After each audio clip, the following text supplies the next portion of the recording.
Hello guys, welcome to my channel. On this channel, I create travel vlogs and informative video to plan amazing trip. तो अगर आपको मेरा content थोड़ा सा भी यूजफुल लगे तो आप मेरे वीडियो को लाइक और चैनल को सब्सक्राइब ज़रूर करें। तो लास्ट मंथ ही हम अपना बाली से घूमकर वापसी आए हैं, तो हमने सोचा क्यों ना इस पर एक बजट फ्रेंडली वीडियो बनाई जाए। अगर आप भी ट्रिप प्लान करने का सोच रहे हैं तो ये वीडियो आपको बहुत ही यूजफुल रहेगी। तो इस वीडियो के पहले पार्ट में मैं आपको बजट ब्रेक डाउन करके बताऊंगा ताकि आपको आइडिया हो जाए कि आपका बाली ट्रिप पर कितना खर्चा आएगा। और सेकंड पार्ट में मैं आपको एक आइटनरी बताऊंगा जिसको आप अपने टाइम और हिसाब के साथ कस्टमाइज कर सकते हैं। वीडियो को बिना स्किप करे एंड तक देखना, क्योंकि बीच बीच में मैं आपको कुछ ऐसे टिप्स दूंगा जो आपको बाली में बहुत ही हेल्पफुल रहेंगे। तो चलो गाइस, वीडियो को स्टार्ट करते हैं और घूमने चलते हैं ब्यूटीफुल से शहर बाली। वैसे तो बाली एक मुस्लिम कंट्री है, मगर यहाँ की मेजर पॉपुलेशन हिंदू धर्म को फॉलो करती है। बाली एक बहुत ही सुंदर आइसलैंड डेस्टिनेशन है जो कि इंडोनेशिया में लोकेटेड है। यहाँ पर आप सुंदर बीचेस, माउंटेन्स, अमेजिंग वाटरफॉल और रॉकिंग नाइट लाइफ का मजा ले सकते हैं। Bali honeymoon travellers, solo travellers, family travellers और इंस्टाग्राम पर जो रील बनाने के शौकीन है, इन सबके बीच काफी पॉपुलर है। यहाँ पर सबके लिए कुछ ना कुछ है ऑन ऑफर। अब बात करते हैं बाली हम किस मंथ में जा सकते हैं। बाली में 2 सीजन होते हैं। पहला सीजन मार्च टू अक्टूबर और दूसरा सीजन होता है अक्टूबर टू मार्च। वैसे तो आप बाली किसी भी मंथ में जा सकते हैं, मगर मैं आपको रेकमेंड करूंगा कि आप सितंबर से दिसंबर के बीच में जाएं, क्योंकि इन मंथ्स के बीच में बाली आपको चीप और क्राउड फ्री मिलेगा और टूरिस्ट प्लेसेस पर आपको फोटोग्राफी के लिए लाइन में नहीं लगना पड़ेगा। अगर आप इंडिया के किसी भी शहर में रहते हैं, वहां से बाली की डायरेक्ट फ्लाइट मिलना थोड़ा मुश्किल है। बाली की डायरेक्ट फ्लाइट आपको दिल्ली और बेंगलोर से ही मिलेगी, पर वो बहुत ही कॉस्टली रहेगी। मैं आपको सजेस्ट करूंगा कि आप कनेक्टिंग फ्लाइट देखें। फ्लाइट सर्च करने के लिए आप सीधा गूगल पर ही सर्च करें बाली फ्लाइट्स, और आपको बहुत सारे ऑप्शन दिख जाएंगे जिसमें आपको डायरेक्ट फ्लाइट का फेयर और सस्ती फ्लाइट का, कनेक्टिंग फ्लाइट का फेयर आपको दिख जाएगा। जहां डायरेक्ट फ्लाइट आपको 50 से 60 हजार के बीच मिलेगी, वहीं कनेक्टिंग फ्लाइट आपको 23 से 30 हजार के बीच मिल जाएगी, जिसमें आपका रिटर्न एयर फेयर इंक्लूड रहेगा। हमारी भी कनेक्टिंग फ्लाइट थी जो हमें 27 हजार के अराउंड पड़ी थी पर पर्सन। हमारी फर्स्ट इंटरनेशनल ट्रिप थी। इससे पहले ना तो मेरी वाइफ और ना ही मैं कभी किसी और अदर कंट्री गए थे। वर्ल्ड में कुछ कंट्रियां हैं जहां पर आपकी क्वालिफिकेशन नहीं देखी जाती। आपके पास पासपोर्ट हो और पैसा हो और आप उस कंट्री में ट्रैवल कर सकते हैं। दिल्ली से रात को हमारी 12:15 बजे की फ्लाइट थी, जिसने हमें सुबह 7 बजे वियतनाम उतार दिया। फिर वहां पर हमें 2.5 घंटे होल्ड करने के बाद हमें दूसरी फ्लाइट में बैठना था जो हमें सीधा बाली लेके जाएगी। दूसरी फ्लाइट ने हमें करीब 1:30 से 2 बजे के करीब हमें बाली उतार दिया। अगर हम अपनी फ्लाइट का टाइम अगर कैलकुलेट करें तो हमें कम से कम दिल्ली से बाली पहुंचने में 13 से 14 घंटे लग गए। वहीं डायरेक्ट फ्लाइट में आपको कम से कम 7 से 8 घंटे लगेंगे, जो आपको बाली लैंड करा देंगे। बाली पहुंचने के बाद वीज़ा की जो प्रोसीडिंग रहेगी वो मैं आपको आगे वीडियो में बताऊंगा। बाली का वीज़ा हम 2 तरीकों से ले सकते हैं, पहला ई वीज़ा और दूसरा ऑन अराइवल वीज़ा।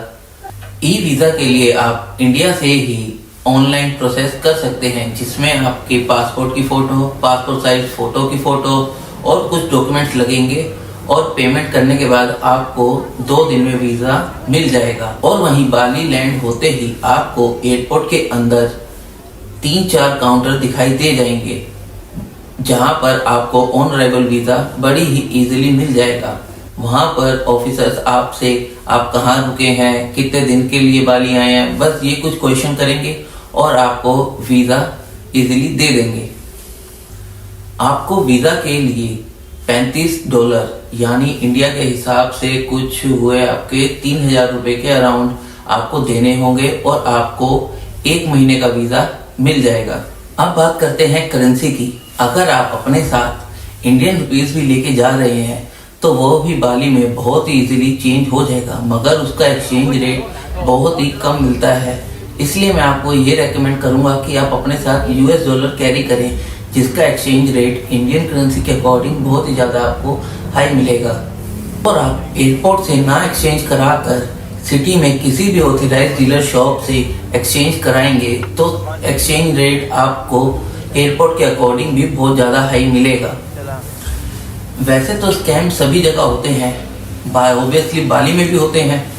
इसलिए आप जब भी अपने नोट एक्सचेंज कराएं तो आप ऑथराइज्ड डीलर की शॉप ही देखें, अनऑथराइज्ड डीलर शॉप से ना कराएं। और अपने साथ 50 और 100 डॉलर के नोट कैरी करें जो इजीली एक्सचेंज हो जाते हैं। अब बात करते हैं सिम कार्ड की। वैसे तो आप इंडिया में जिस भी कंपनी का नेटवर्क यूज कर रहे हैं, आप उस कंपनी का इंटरनेशनल रोमिंग रिचार्ज कराकर भी अपने साथ बाली लेके जा सकते हैं और वह नेटवर्क आपका इंडिया में जैसे स्मूथली चल रहा है वैसे ही आपका बाली में भी स्मूथली वर्क करता रहेगा।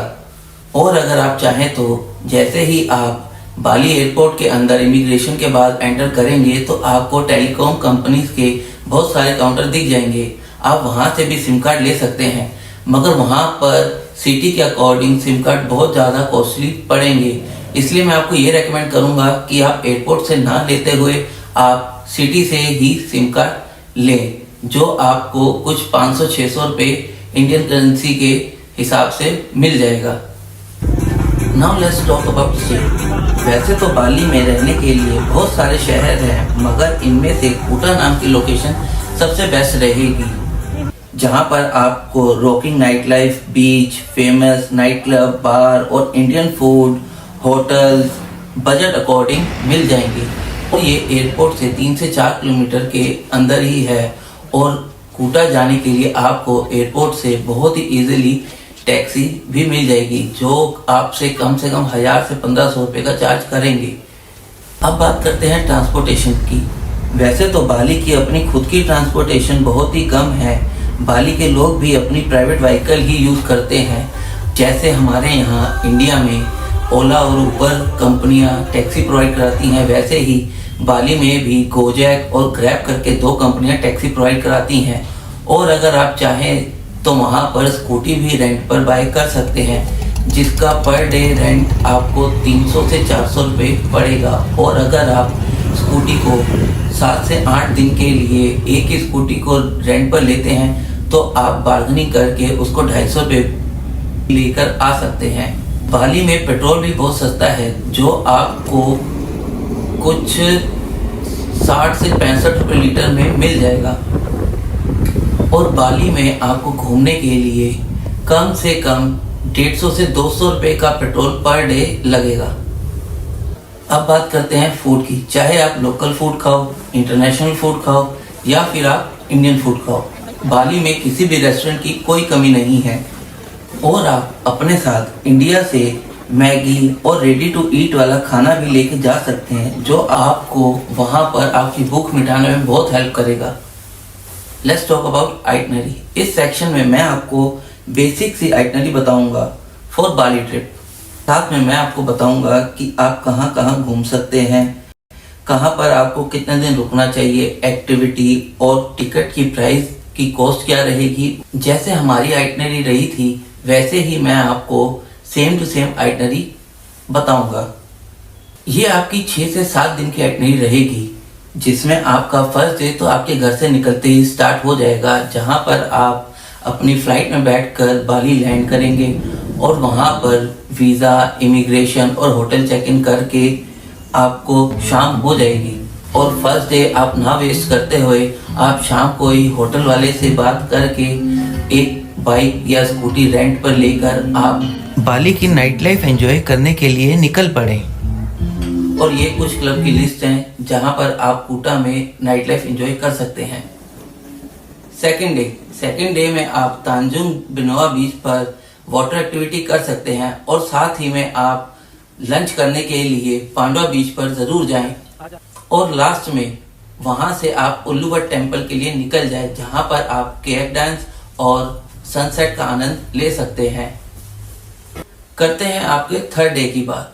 थर्ड डे में आप बाली से नुसा पनीरा के लिए जाएं, जहां के लिए आपको बाली से सुबह 7 बजे जल्दी निकलना पड़ेगा, क्योंकि नुसा पनीरा एक अलग आइलैंड है जहां पर आपको जाने के लिए बाली से स्पीड बोट या फिर आपको फेरी लेनी पड़ेगी, जो सुबह अर्ली मॉर्निंग ही चलती हैं।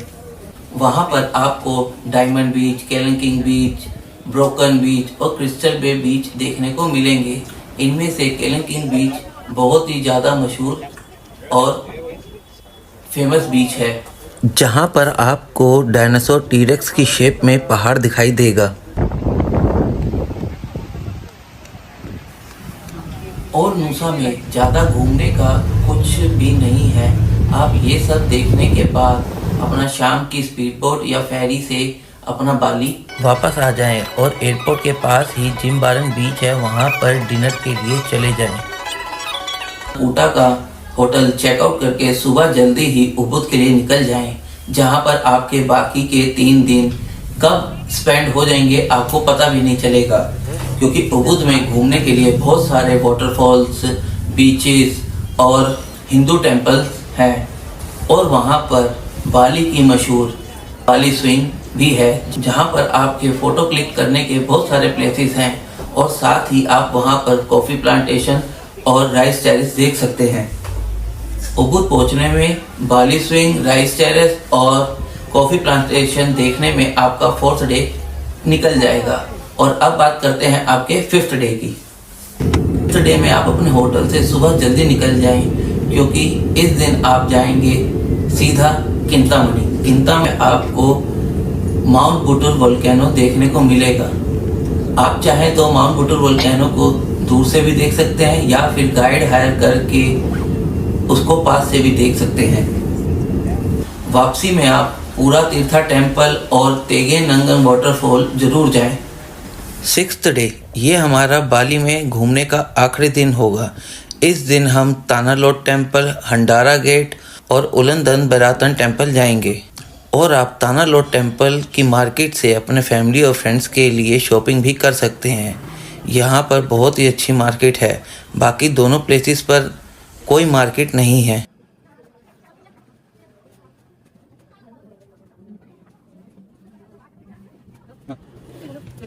और नेक्स्ट डे आपका आखिरी दिन 7th डे, जिसमें आप अपना उबुद का होटल चेकआउट करके और एयरपोर्ट से फ्लाइट में बैठकर अपना इंडिया वापसी आएंगे। तो गाइज ये थी आपकी 6 नाइट 7 डेज की आइटनरी। अब अगर आपको बताऊं कि 2 पर्सन के हिसाब से कितना खर्चा आ गया, तो वो कुछ इस तरह होगा। 58,000 तो हमारे फ्लाइट के लगे, 18,000 रुपये हमारे होटल का खर्चा आया, 3,000 रुपये पेट्रोल और स्कूटी रेंट का आया और 2,500 रुपये हमारे प्लेसेस पर टिकट के खर्च हुए, 7-8 हज़ार रुपये हमारे वाटर एक्टिविटीज़ के लिए लगे और 10,000 रुपये हमारे खाने का खर्चा आया और 1,500 रुपये हमारा सिम कार्ड का खर्चा आया। तो टोटल आपका हुआ 2 पर्सन के हिसाब से कुछ 1 लाख के अराउंड टोटल खर्चा आया और पर पर्सन आपको 50,000 रुपये विद फ्लाइट आपका पड़ जाएगा। तो गाइस अगर आपको मेरी वीडियो अच्छी लगी तो आप कमेंट ज़रूर करें और वीडियो को लाइक करें, मेरे चैनल को सब्सक्राइब करें। और अब मैं चलता हूँ, मैं आपसे मिलूंगा अब नेक्स्ट व्लॉग में।